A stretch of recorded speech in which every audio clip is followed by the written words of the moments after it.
The goblin shopkeeper holds up 3 fingers. 3 gold coins, he says. I ask him if he does mates rates. No, he doesn't do mates rates. I ask him if he does a seniors discount. How old is your character, Gary? 21, but he's like a Goliath, and time works a bit differently with Goliaths, so like in dog years, he's 38.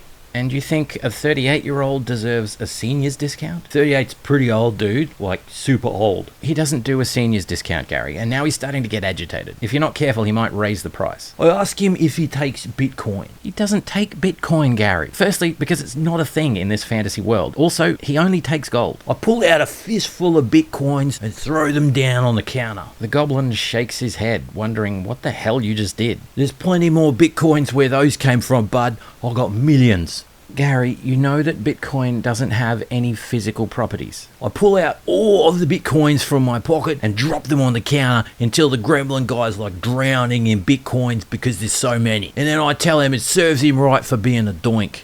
Again, he just stands there looking at you, wondering what you're doing, waving your hands about with nothing there. I pull out the biggest Bitcoin you've ever seen and I slap him across the face with it. Roll for attack. Fine, go for it.